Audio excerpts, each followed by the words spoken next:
The test is in 4-part, Part 1, Part 2, Part 3, and Part 4. Now look at Part 1. Part 1. You will hear a woman asking a shop assistant about DVD players. You now have 30 seconds to read questions 1 to 4.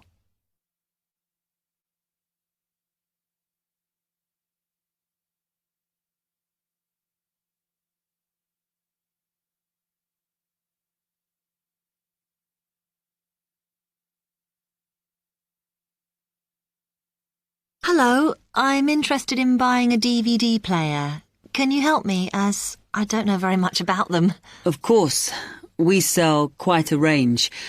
Actually, we're doing a customer survey at the moment, so I wonder if I could fill in this form about you, and that will actually help me to advise you on the best DVD player for you.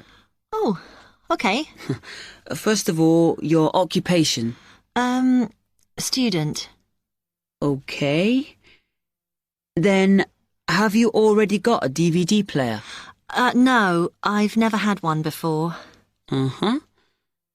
And how much do you think you want to spend on a player?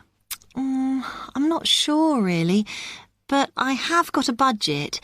My friend said I should allow about £100, but I can't afford over £85, so that's what I'm working on. Mm-hmm. And do you watch DVDs very often? Depends what you mean by often. I don't know what the norm is. Is it about 2 a week? I suppose I watch 3 a month. That's enough for me. Yes. What sort of films do you like watching then? Action movies? Not really. Oh. My boyfriend always insists we watch science fiction movies, but I prefer thrillers. Something to get your teeth into. Okay, just one more. Do you watch other DVDs? Ones that are not films, like music or something? Not much, because I don't want to spend the money on something I can watch on TV, but I occasionally rent out comedy programs, and I fight with my boyfriend over all the sports DVDs he watches. You now have 30 seconds to read questions 5 to 10.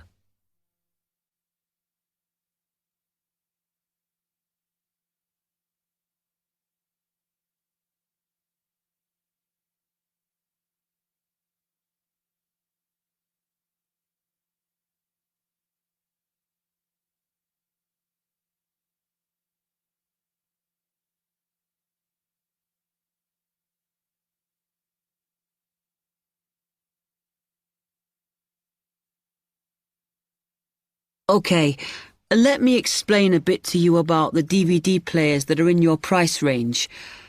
First, there's the DB30, which has only got basic features, but it is a bargain at £69. Now, all the DVDs come with an after-sales service that starts when the guarantee runs out.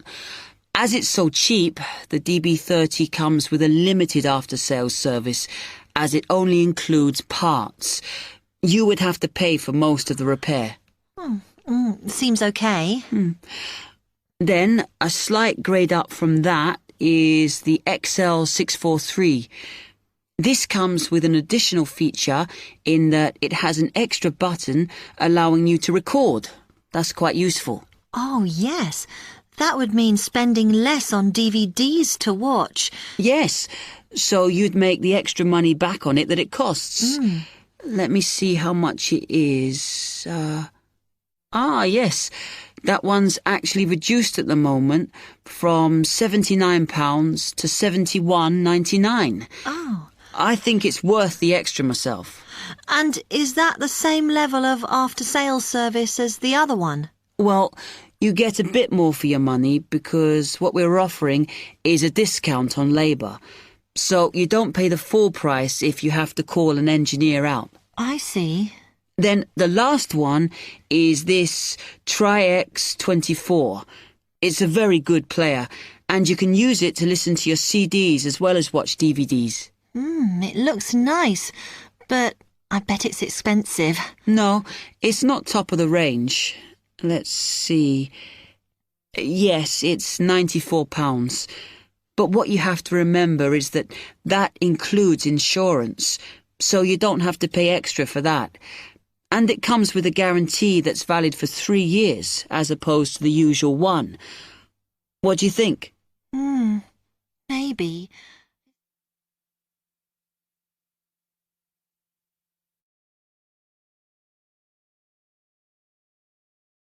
That is the end of part 1. You now have half a minute to check your answers.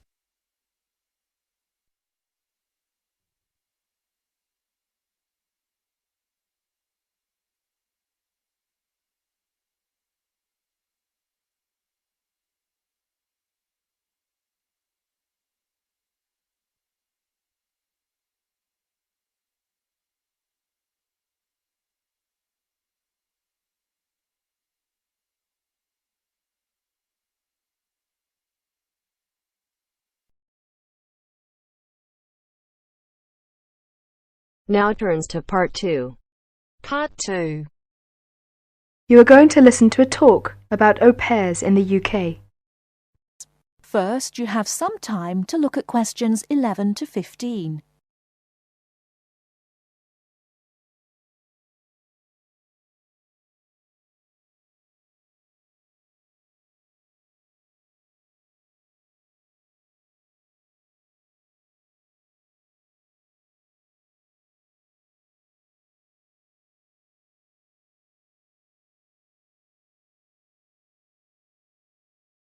Now, listen carefully and answer questions 11 to 15.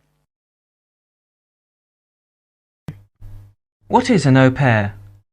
An au pair is a single girl without any dependents who comes to the UK to learn English and to live as part of an English-speaking family. She is not a domestic servant, but may help in the house for up to 5 hours a day for pocket money. Suitable tasks would be light housework and taking care of children. She should have 1 day each week completely free, and she should be free to attend language classes and religious services if she wishes. Pocket money should be between £15 and £20 per week, and she should have her own room. Before she arrives, she should have as much information as possible about the home she is going to and what she will be expected to do. She will find it helpful to have a letter from her hostess explaining the arrangements to show the immigration officer when she arrives.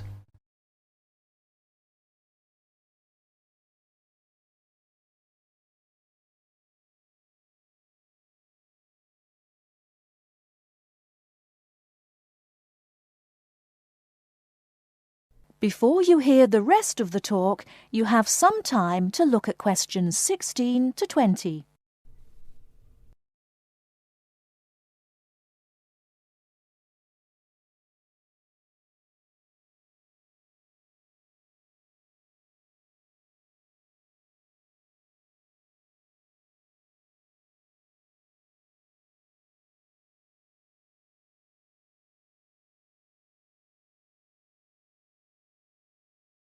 Now listen and answer questions 16 to 20.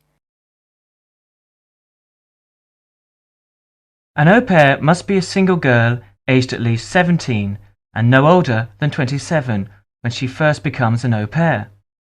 She must be a national of a Western European country, which includes Malta, Cyprus and Turkey.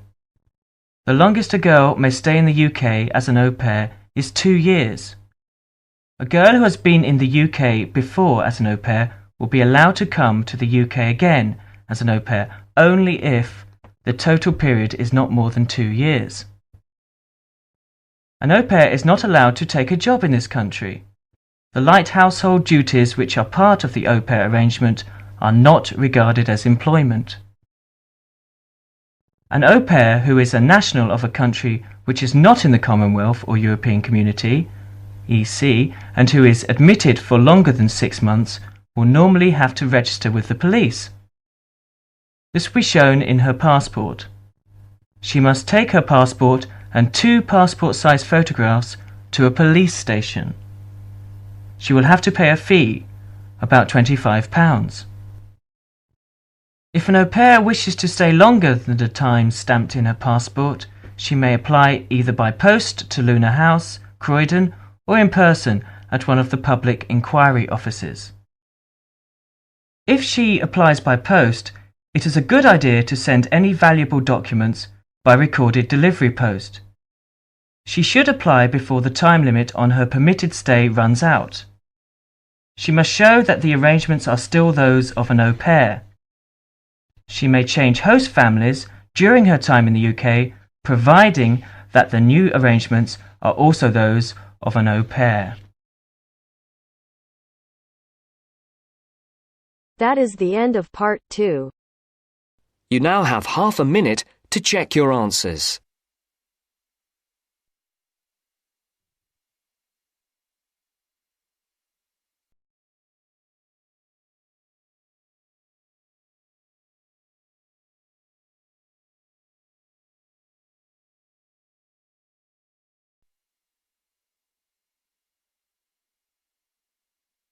Now turns to part 3. Part 3. You are going to hear Dr. Joanne Robinson, the course director of a language learning centre, answering questions from reporters from the student newspaper.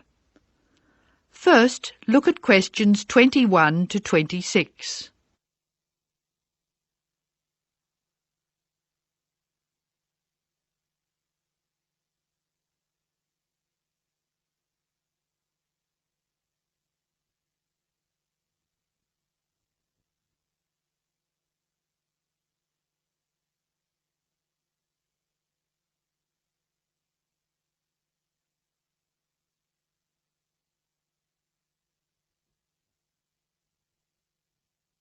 As you listen to the first part of the talk, answer questions 21 to 26.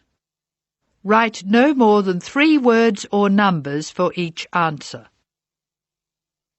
Welcome to the Language Learning Center. I'm Joanne Robinson. You must be the reporters from the Examiner. Please come in and sit down. Hello, Dr. Robinson. Yes, we're from the Examiner. I'm Cheryl Perkins and this is Don Klim. May I start with a question? Did this college really start with Brazilian students? It did. The Language Learning Center was founded in 1985 to look after a group of students from Brazil who wanted to study here. Those 20 students soon grew to 60, and as you can imagine, we had severe accommodation problems. Somebody said you were in the old amenities block, right near the engineering school. They have a good memory. Yes, we were there because the university hadn't believed we would expand so quickly. The problem wasn't solved until we moved into these new premises in Bancroft House in 1987. When did you start taking students from other countries? About 1990. We now have students from 13 different countries enrolled, and we expect a large group from Turkey next month. Yes, we've noticed a lot more advertisements for Turkish restaurants in our advertising section. Well, 40% of our students come from Turkey, by far the largest single national group. And I believe there's been an influx to the rest of the university. There are a lot of Turkish students studying hospitality. Do you offer anything special to the students? Yes, we do. There are several things which make us rather different from other language schools. English is certainly not restricted to English for academic purposes here. Sometimes we have extra classes for students who have particular courses in mind. And we have just said goodbye to a group of 30 Indonesian students who were preparing for a university course in agriculture. They came to us for English for farming, and they were with us for a long time. We miss them. How long do students usually stay at the Language Learning Center? It varies, so I'll talk about the average.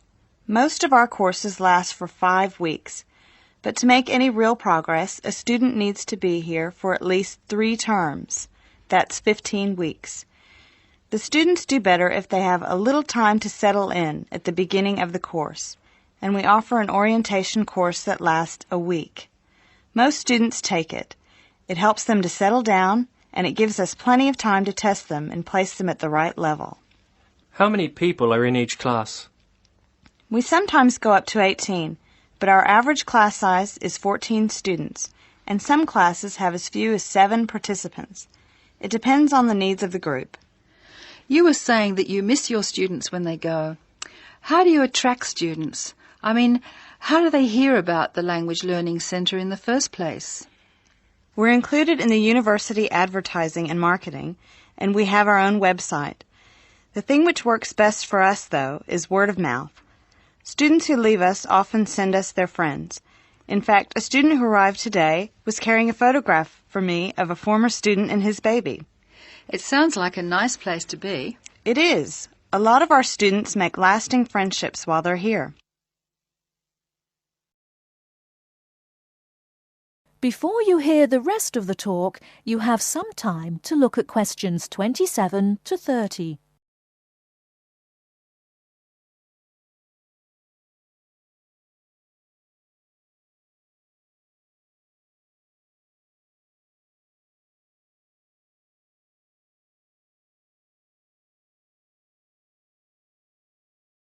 Now listen and answer questions 27 to 30. Making friends with other students sounds special enough. I'd like to emphasise that in the student newspaper. We do try to get our students to be part of the wider university. How do you do that? Do you encourage them to join the sports centre, for instance? Indeed we do. The sports centre is always looking for active participants, particularly in soccer. Oh, and something else. You might like to mention that we don't teach just English here. I mean, we're a language center, not an English language center. You may learn Spanish, Mandarin, and Russian here, and we can sometimes offer other languages. This means we can have some students who are native speakers of those languages as conversation partners for English-speaking students. Who can do these courses? At this stage, any native speaker of English. What about the people who are learning English? Can they do a non-English language course? At this time, only if they've almost finished their English language course. You see, we try very hard to involve students who are native speakers of English as conversation leaders, and we encourage our students to join groups on the campus. For instance, if they enjoy music, there is an active jazz group available to everyone, and that's a lot of fun. On the other hand, elementary students can't go to the drama group. Their English just isn't ready for that sort of activity. But the university choir welcomes all the singers it can find. They often do large productions that need a lot of voices. I imagine the special conversation groups are open to all your students. I wish they were. I'm sorry to say they're a special service we provide for elementary students only. Is there anything else I can tell you? I'd be really pleased if you could write about the courses we offer in foreign languages. I think our readers will be very interested in that. Thank you for your time, Dr. Robinson. Yes, thank you very much. Goodbye. Thank you for giving me the opportunity to talk about the center. It's always good to let the rest of the students at the university know what goes on in our classrooms and outside them. After all, many of our students leave us and then study for degrees in various disciplines on this campus. That is the end of part 3. To check your answers.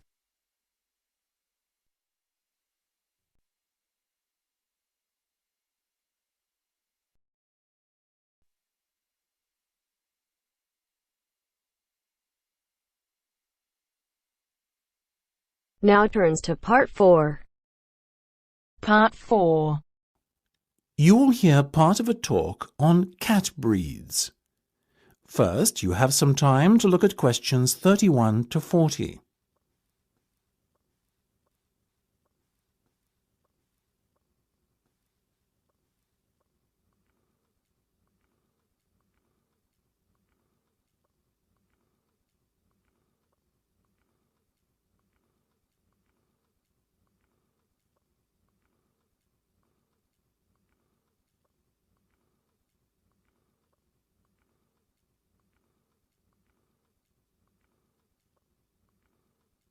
Now listen carefully and answer questions 31 to 40.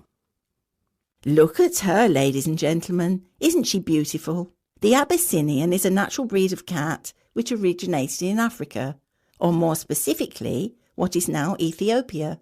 Today it is found in much of the surrounding African continent, particularly Somalia. Its head is broad and moderately wedge-shaped, and it has relatively large pointed ears like the specimen you can see here in front of you. It is typically a reddish colour and is known for the unusual M-shaped marking which often appears directly above the two eyes. See here. It has a medium-length coat in a sort of ticked pattern, ticked being a term to describe when the hair gets progressively darker from root to tip. There you go, little fellow, well done. Now this gentleman, he is a male, I can assure you, is the Aegean. The Aegean is of Greek origin, as you might have guessed, and is thought to have come from the Cycladic Islands. It's considered to be the only native Greek breed of cat.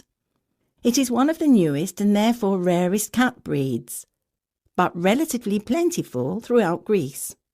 It is much liked for its intelligence and friendliness, and because it excels in pest control. It has a semi-long-haired coat with rich tail.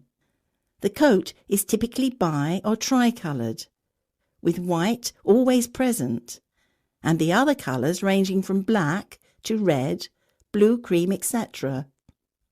These colours are just as likely to present themselves as stripes.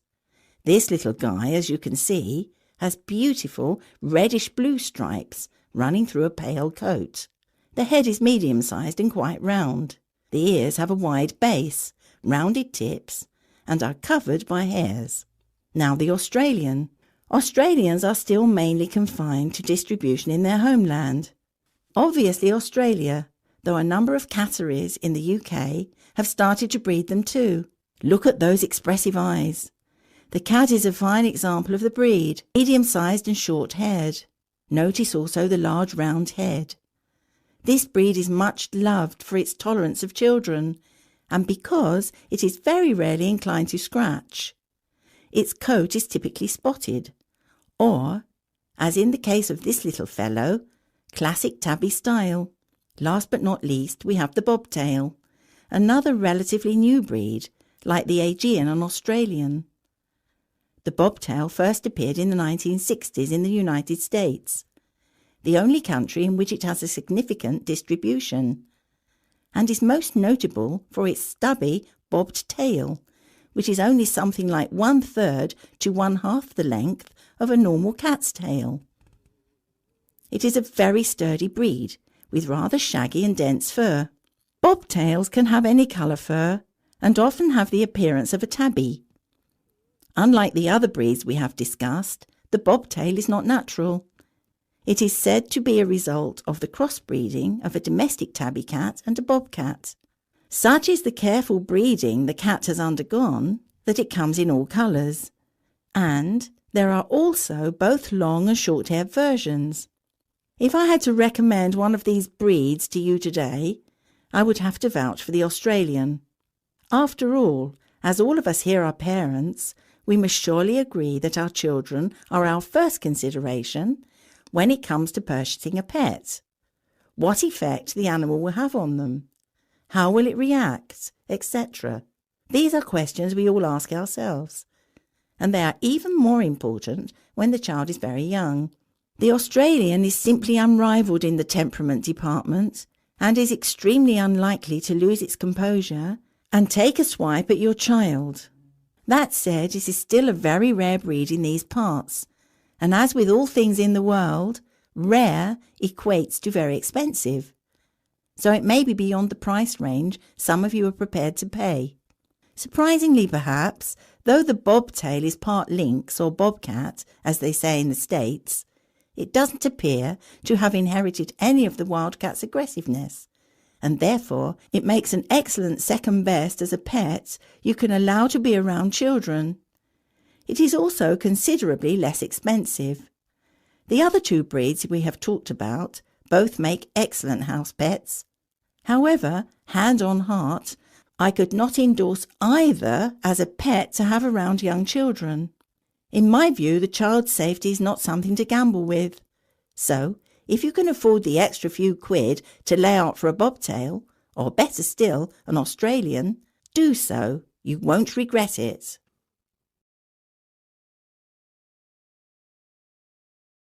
That is the end of part 4.